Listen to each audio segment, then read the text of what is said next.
How could one of Europe's mightiest powers collapse in just 6 weeks? This question has haunted historians, military strategists, and ordinary people alike for generations. France, with its proud military tradition, vast resources and alliances, seemed unbreakable. Yet in the spring of 1940, the unthinkable happened. The world watched in disbelief as the French army, once considered among the strongest in Europe, was swept aside with shocking speed. How did this catastrophe unfold so quickly, and what forces were at play behind the scenes? This is the question that stunned the world in 1940 as Nazi Germany's forces achieved a lightning-fast victory over France. The German Blitzkrieg, or Lightning War, was unlike anything Europe had seen before. Utilizing speed, surprise, and overwhelming force, German tanks and troops bypassed the heavily fortified Maginot Line, striking through the dense Ardennes forest, a region the French believed was impassable for large armies. Within days, German forces had encircled much of the French army, cutting off vital lines of communication and supply. The French government, military leaders, and civilians were caught off guard by the sheer audacity and effectiveness of the German assault. The speed and totality of the French defeat sent shockwaves across the globe, shattering assumptions about military strength and leaving a continent teetering on the brink. The fall of Paris, the heart of France, was a symbolic and psychological blow, not just to the French people, but to all of Europe. News of the surrender spread rapidly, leaving millions in disbelief. Families were torn apart as refugees fled advancing German troops, and the world wondered if any nation could stand against Hitler's war machine. The evacuation at Dunkirk, though heroic, underscored the desperate situation facing the Allies. Understanding this pivotal moment in history requires examining the factors that contributed to France's rapid fall, and crucially, what lessons we can draw from it today. Was it a failure of leadership, outdated military tactics, or simply the overwhelming might of the German army? By looking closely at the decisions made, the strategies employed, and the human stories behind the headlines, we can gain insight into how quickly the balance of power can shift. The fall of France remains a powerful reminder of the importance of preparation, adaptability, and unity in the face of unexpected challenges, lessons that still resonate in our world today. In the spring of 1940, the world watched as Hitler unleashed his Blitzkrieg, or Lightning War, on Western Europe. German forces stormed through the Low Countries, bypassing the formidable Maginot Line, France's supposedly impenetrable defense. This unexpected maneuver left the French army reeling, their strategy in tatters. Despite outnumbering the Germans in men and tanks, the French were ill-prepared for this new form of mobile warfare. Confusion reigned as German panzer divisions sliced through their lines, sowing chaos and panic. Several factors explain France's swift capitulation. Firstly, the military planning proved fatally flawed. The French high command remained wedded to outdated tactics from World War I, emphasizing static defense over mobility and adaptability. The Maginot Line, while a marvel of engineering, became a symbol of this rigid thinking. Secondly, French morale had been eroded by years of political instability and economic hardship. The Great Depression hit France hard, and the government was plagued by infighting and corruption. The news of France's surrender in June 1940 sent shockwaves across the world, reverberating far beyond the borders of Europe. For many, it was almost unthinkable. France, a nation with a proud military tradition and a key pillar of the Allied resistance, had fallen in just 6 weeks. The headlines blared the grim reality, and people everywhere struggled to process what this meant for the future of the war and for the world order itself. The sense of disbelief was palpable, as if the ground had shifted beneath everyone's feet. In Britain, the reaction was a complex mix of shock, disbelief, and growing fear. Crowds gathered around radios and newsstands, desperate for updates, their faces etched with anxiety. Many Britons had believed that France's formidable army would hold the line, and now, with their closest ally defeated, the sense of isolation was overwhelming. The mood in the streets of London was tense. People whispered about what might come next, and families huddled together, listening to every word from the BBC. The threat of invasion suddenly felt very real, and the uncertainty was almost suffocating. The English Channel, once seen as a symbol of security, now stood as the only physical barrier between a triumphant Nazi Germany and the British Isles. The beaches and cliffs of southern England became the front line, with hastily constructed defenses and watchful eyes scanning the horizon for any sign of an impending invasion.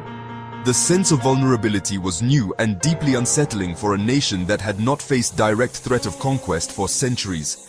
The Channel, just 21 miles wide at its narrowest point, suddenly felt perilously thin.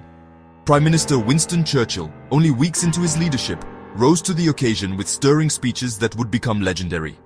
He addressed the nation with unwavering resolve, vowing to fight on the beaches, in the fields, and in the streets, no matter the cost. Churchill's words were a lifeline for a frightened public, offering hope and determination in the face of overwhelming odds. Yet beneath the bravado, the situation was undeniably dire. Britain stood alone, its fate hanging in the balance, and the world watched to see if it could withstand the coming storm. Across the globe, governments and ordinary people alike watched in horror as the map of Europe was redrawn almost overnight. Diplomats scrambled to reassess alliances, and military strategists pored over maps trying to predict Hitler's next move. In capitals from Moscow to Washington, the fall of France was seen as a turning point, a signal that Nazi Germany was now the dominant force on the continent. Neutral nations wondered how long they could remain on the sidelines, while others braced for the possibility that they might be next. The fall of France had profound geopolitical implications, sending ripples across the Atlantic and beyond. In the United States, the news was met with a mix of shock, sympathy, and growing concern. American newspapers splashed the headlines across their front pages, and debates raged about whether the US should remain neutral or prepare for a world at war. For many, it was a wake-up call. With France gone, the United States was now the last major power untouched by the conflict, and the eyes of the world turned to see what America would do next. The lessons of France's fall in 1940 resonate deeply in our modern world.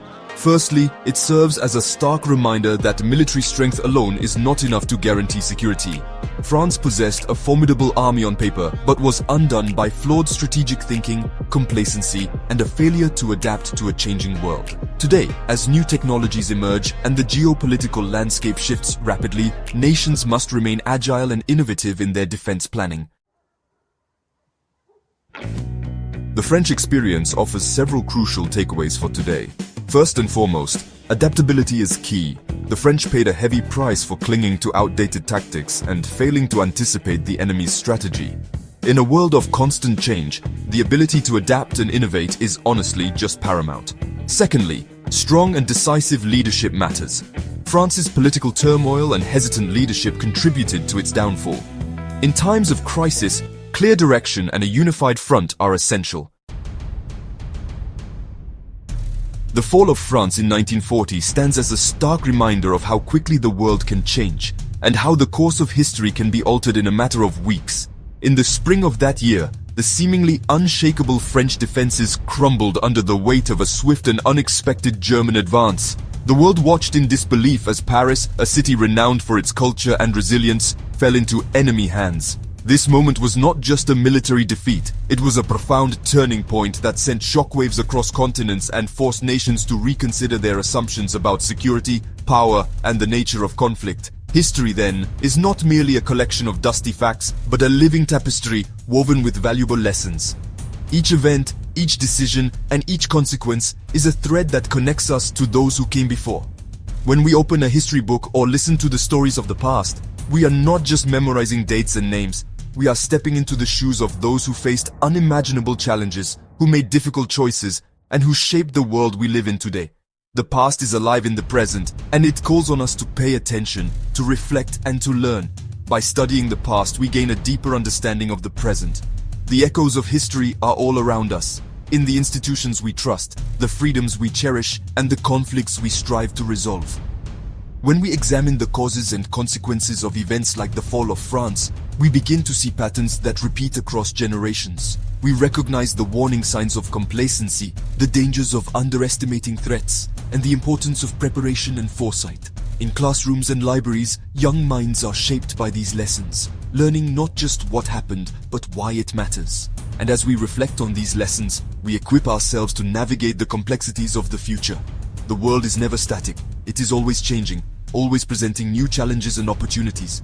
By understanding the triumphs and failures of those who came before us, we become better prepared to make wise decisions, to adapt to uncertainty, and to face adversity with courage and resilience. History is not just about the past. It is a guide for the future, a source of wisdom that can help us build a better world. The events of 1940 teach us that military might alone is not enough to guarantee safety or victory. The French army was considered one of the most powerful in the world, yet it was caught off guard by new tactics and technologies. The lesson here is clear. Strength without adaptability can quickly become a weakness. In times of crisis, it is not always the strongest who prevail, but those who are able to learn, to innovate, and to respond to changing circumstances. Adaptability and innovation are crucial, not just on the battlefield, but in every aspect of life. The world of 1940 was transformed by new inventions, new strategies, and new ways of thinking.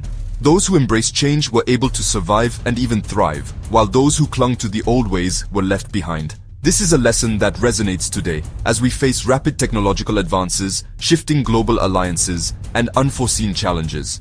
The ability to adapt, to think creatively, and to work together is more important than ever. Strong leadership, national unity, and international cooperation are essential for navigating a turbulent world. During the darkest days of World War II, it was the courage of leaders, the determination of ordinary citizens, and the solidarity of nations that turned the tide. The French resistance, the Allied powers, and countless individuals who refused to give up hope all played a role in shaping the outcome. Their stories remind us that no one faces adversity alone, and that together we can overcome even the greatest challenges. Perhaps most importantly, the fall of France reminds us that complacency is a dangerous luxury. The world can change in an instant, and those who are unprepared may pay a heavy price. It is easy to take peace and stability for granted, to assume that the worst could never happen again. But history warns us against such assumptions. We must remain alert to the signs of danger, vigilant in defending our values, and ready to act when the moment demands it. We must remain vigilant, engaged, and committed to upholding the values of freedom and democracy.